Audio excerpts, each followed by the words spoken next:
What's happening here? Montreal Tattoo Convention. Good, awesome. It's good. My 5th year here. What brings you out? Some mostly friends from the U.S. in this area.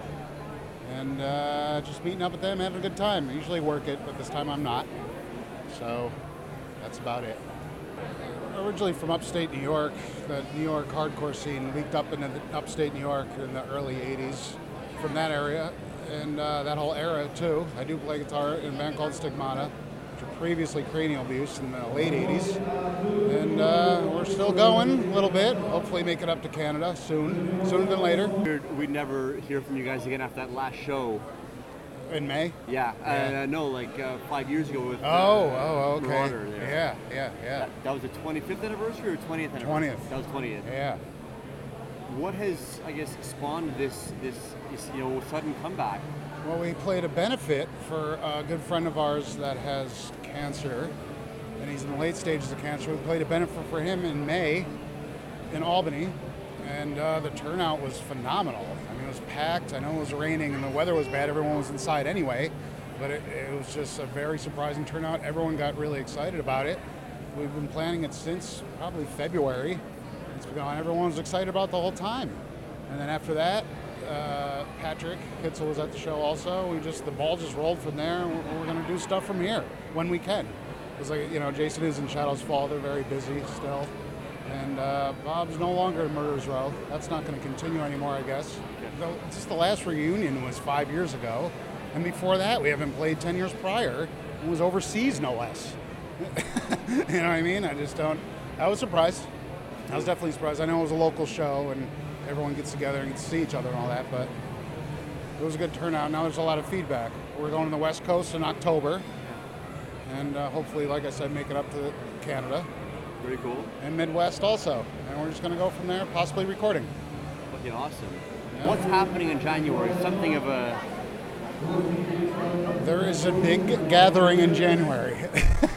It is Section 8, original members. Some of them don't live in even on this coast anymore, let alone this state. Everyone's getting together for that. Skinless, another example of that. Stigmata, and a few other locals also. That's January 18th at Upstate Concert Hall.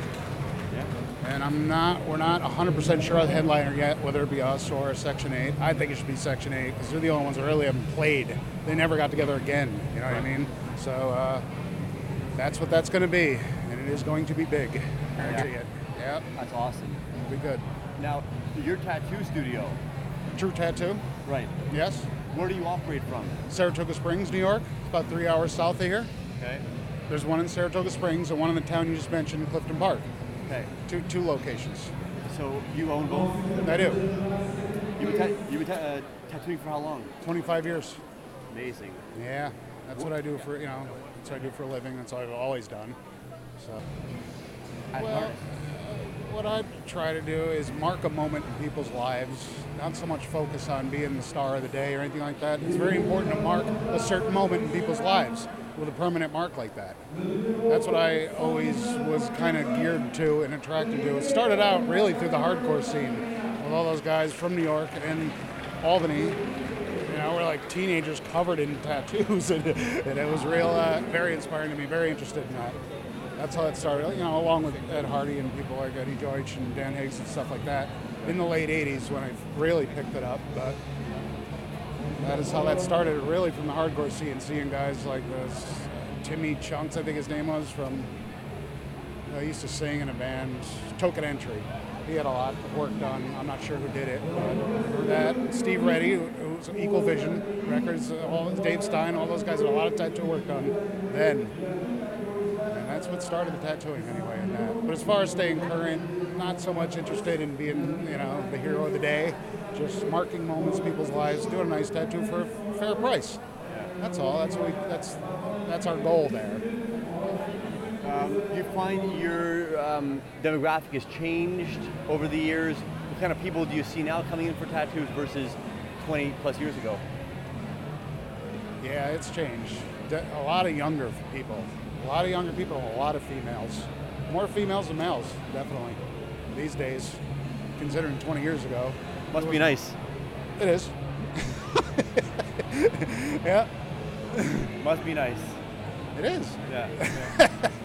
I just told you. Yeah. I'm just kidding. I bet it is. I bet. Are you married, Mike? I'm not. Must be nice. It is. Yeah. Freedom at its finest. You're not Bob Riley, but you're living the life of Riley, it seems. Yes, exactly. Exactly. So you're enjoying yourself, and Yeah, and I just turned 43 a couple months ago. So there is that. But yeah, just enjoying myself. It's just me, the shop, a couple dogs. Spend the winters in Florida like an old guy. Nice and easy, cool. for the most part, so far. Cool. Yeah. Anybody who you want to give a little plug to, or shout outs, or messages to your fans of either your ink studios or your bands? Anything to get out there people should look forward to or keep their eyes out for? I would just say the Stigmata thing. We really appreciate all the support that's been. So on and off it's been. You know, it's not like we're godfathers or anything like you're not sick front or Vinny or any of those guys. You know, we really appreciate everyone's still giving a shit. It's just like now at the point in May, it was like we didn't really care anymore. Now everyone does. So now we're going to again. It's just fun. That's it. It's just fun. Again, it's good.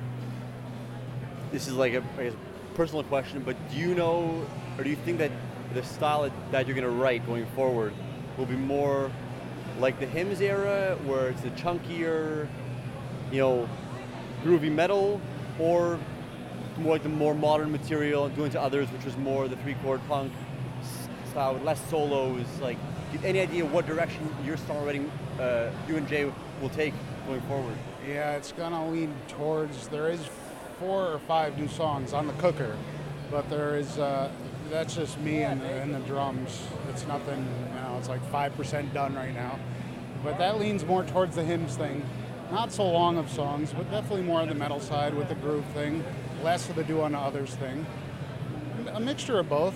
There's definitely influenced by a band called Only Living Witness out of Massachusetts. A lot of that. I don't want anyone forgetting about them. Them and mixture of Down, I'd say, and Only Living Witness. That's what it reminds me of. Awesome. I'll take that. I can't wait to hear it. Great.